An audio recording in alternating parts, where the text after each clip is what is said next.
Bapak Ibu, jujur memang cuma satu kata yang terdiri dari 5 huruf, tapi punya pengaruh yang besar untuk kebahagiaan hidup.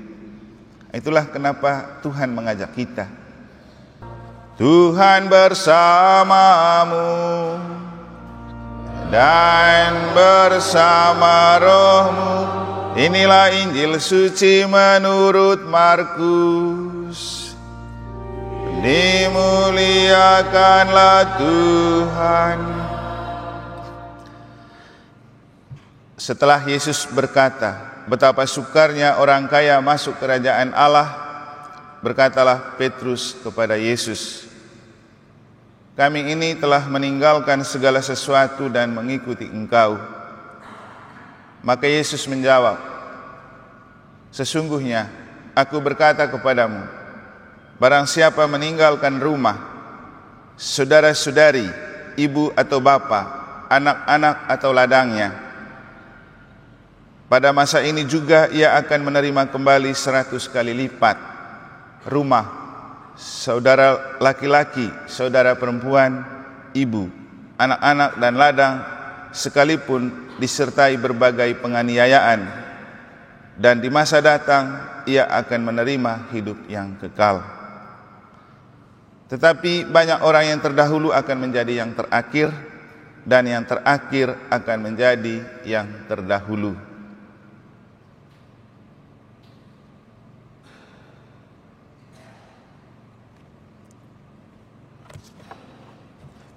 Demikianlah sabda Tuhan.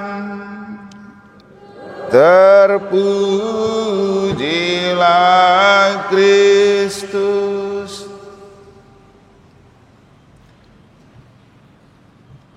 Beberapa saat lalu saya mendengar cerita tentang seorang sopir ambulans yang antar jenazah ke Manggarai beberapa minggu lalu. Begitu sampai di pelabuhan di Labuan Bajo, sambil menanti feri ke Sape, di pelabuhan itu kan banyak orang yang suka judi, dan mereka kelas berat semua. Lalu main kartulah mereka, diajaklah dan ikutlah sopir ini. Dalam tempo 1 malam, uang untuk transport pulang habis, di sakunya juga habis.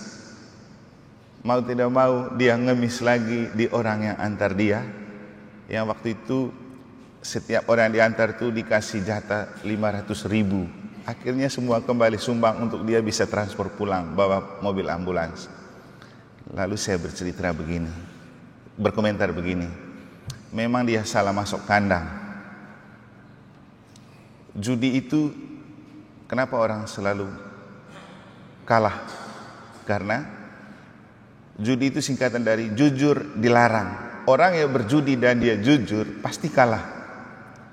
Tapi kalau orang judi dan dia tidak jujur dan harus bisa mafia, itu pasti selalu menang. Karena saya juga belajar dari pengalaman, setiap kali dulu kan kita di Manggarai kalau pesta sekolah ada main kartu, ada orang meninggal ada main kartu.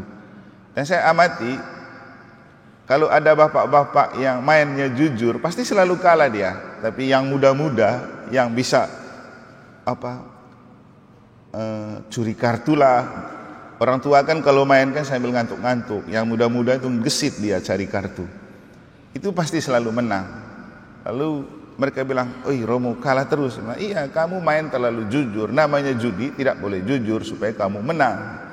Dan orang yang menang karena judi kan tidak jujur, kan pasti juga tidak pernah sukses. Mana ada orang kaya karena judi, apalagi bicara bahagia.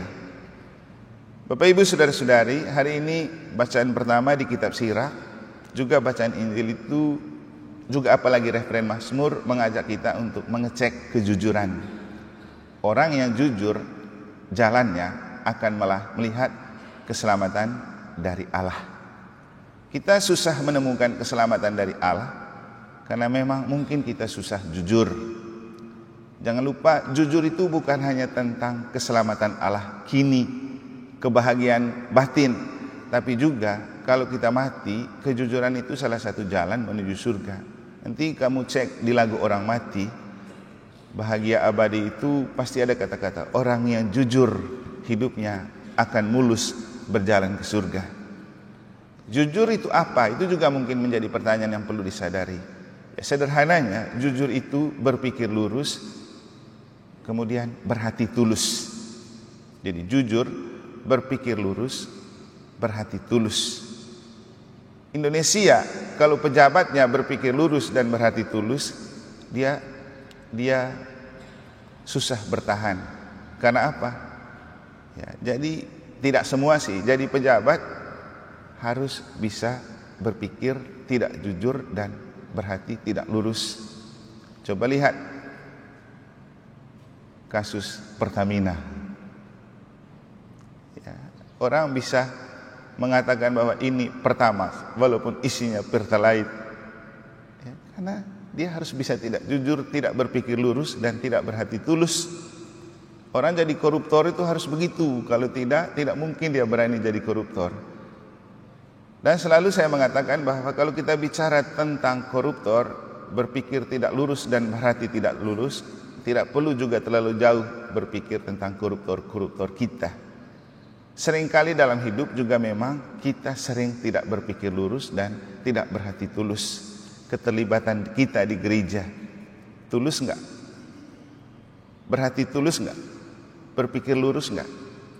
Orang yang tidak berpikir lurus dan berhati tulus cenderung, karena kan lawannya kan bercabang. Orang yang berpikir bercabang dan berhati cabang, itulah disebut para mafia. Dan orang yang mafia selalu tidak jujur. Dan orang yang bekerja mafia selalu tidak bisa bahagia. Dan susah juga untuk bahagia abadi kalau mati.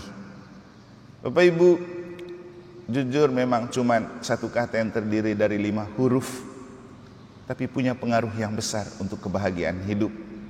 Itulah kenapa Tuhan mengajak kita, mari kita terus belajar jujur, berpikir lurus, berhati tulus. Karena dengan itulah kita bisa melihat keselamatan yang datang dari Allah.